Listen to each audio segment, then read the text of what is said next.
So today I'm filming a little bit off the phone because I want to show you my equipment and some of the stuff I got going on here.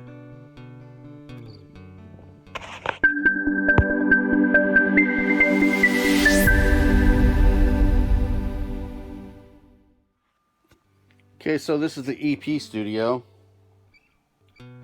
And first I want to talk about the desk. What I did was I bought a desk from Habitat for Humanity. It was something that wasn't too expensive. I think I paid like 20-40 bucks for it or something.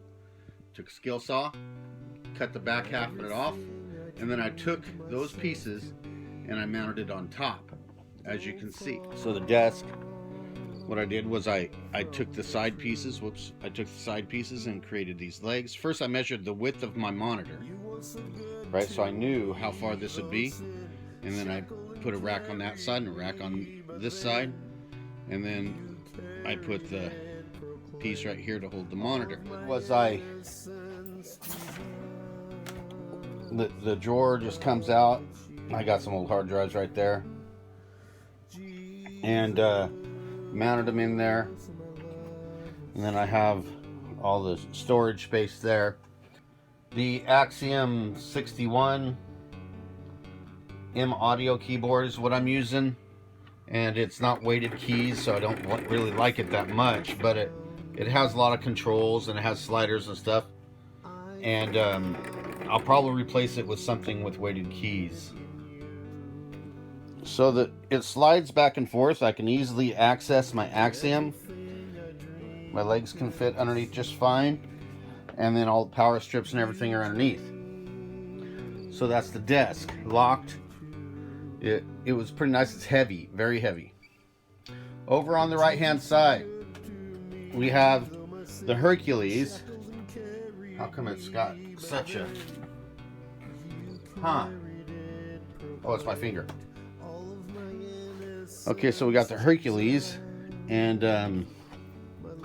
see, it's up there. I'm running dejuiced, and I can run let's see here. I don't know why it's not playing though. Oh. Let's go over here. Why isn't it not playing?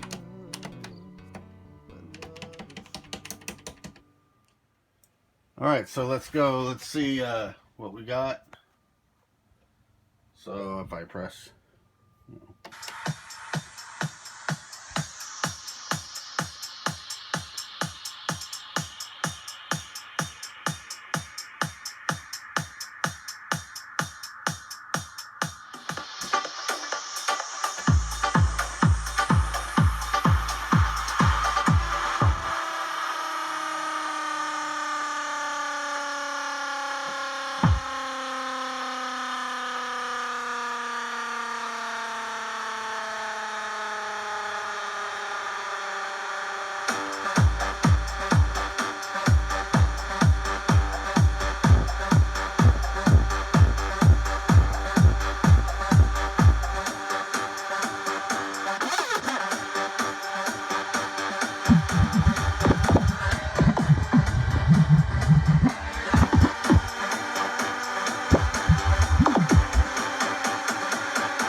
Alright,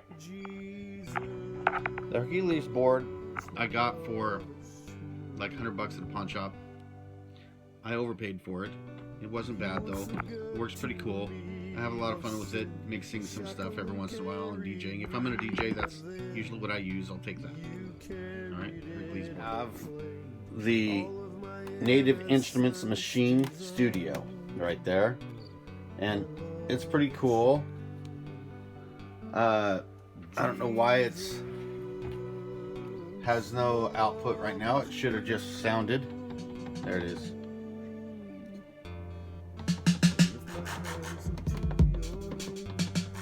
And if we were to play it, which is pretty cool,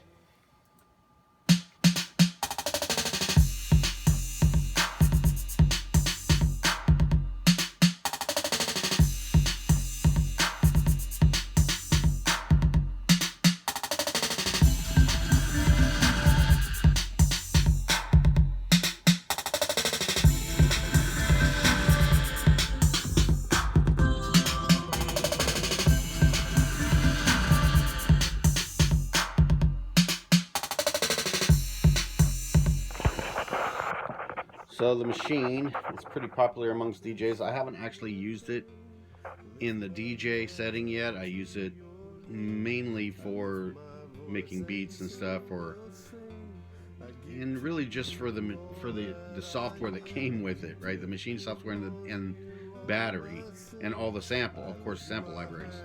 So I purchased it though because it's hard for me to make natural drum beats using keys on the keyboard. So the pads on the Maschine make it a lot easier for me. Let's move on. Going from right to left, studio monitors are Tannoy. I've had them for a long time. This is a very cheap mic I bought off of Wish or something for like 40 bucks. Garbage.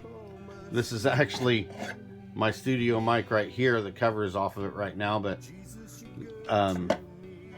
one of them anyway.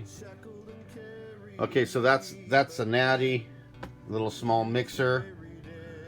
Next to it is the inbox Pro Tools. Came with Pro Tools 8 when I had it.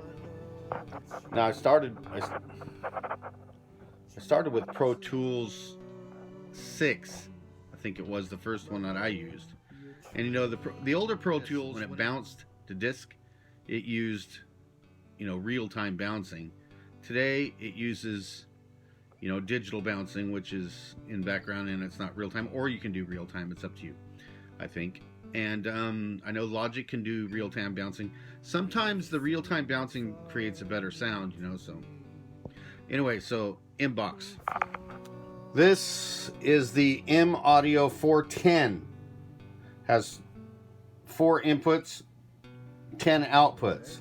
It's a Firewire 400 piece of gear. It's not supported by most softwares nowadays. You have to actually get a driver, but I've been using it for a long time and I like it, so I keep it.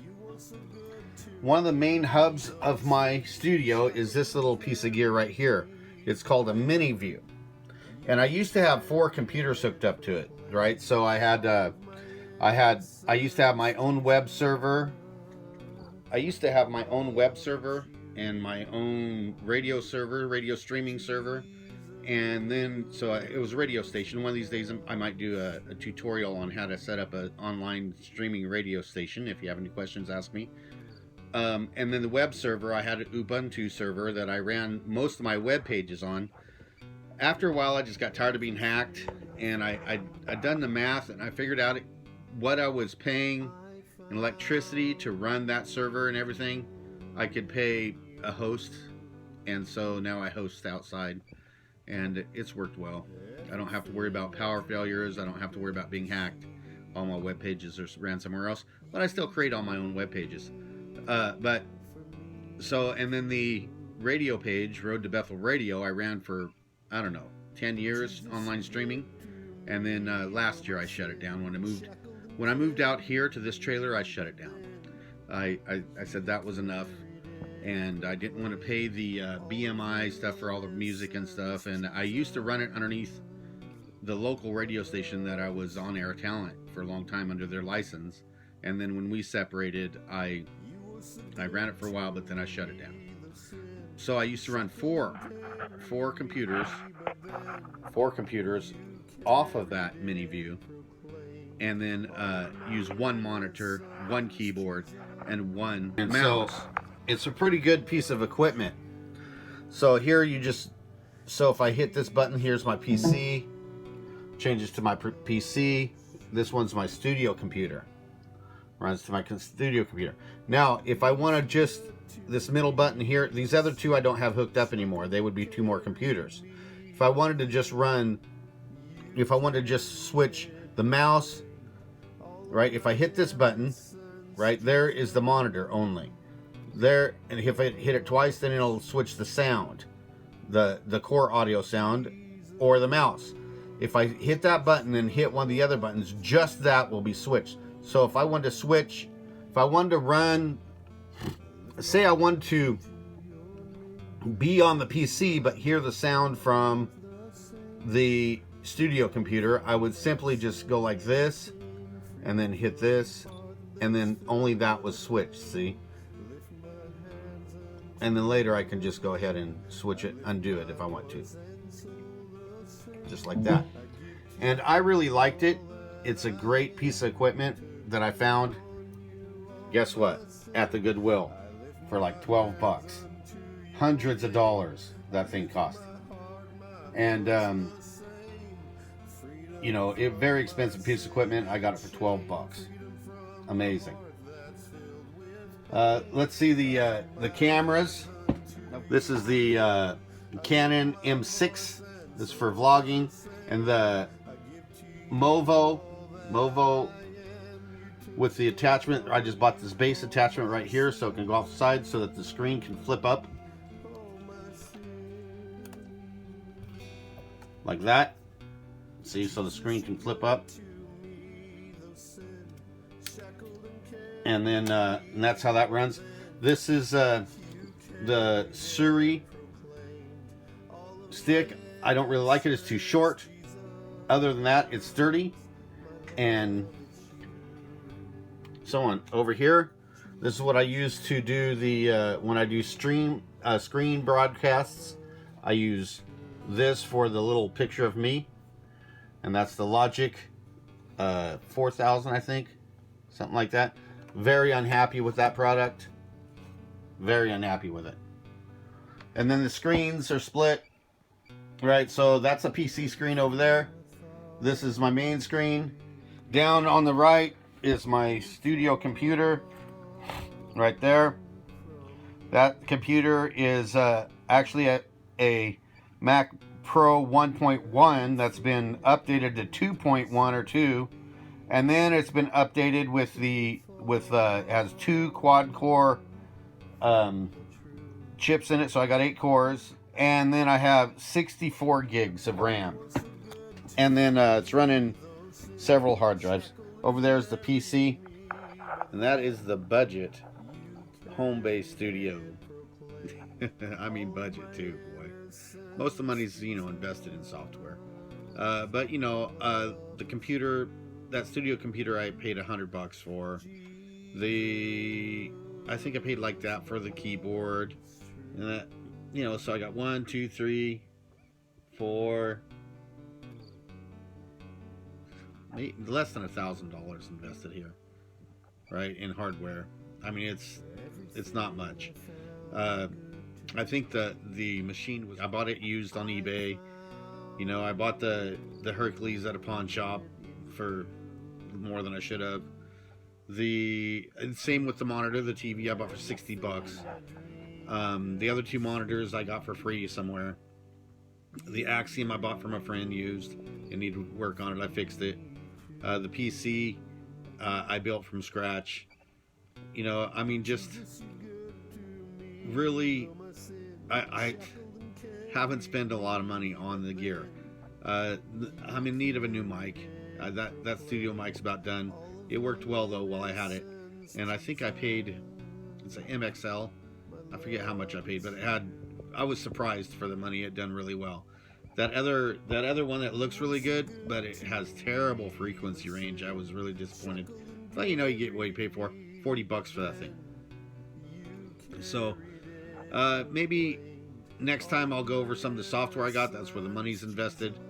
And whatever, if you have any questions about any of this stuff, you know, send comments, questions, whatever. All right.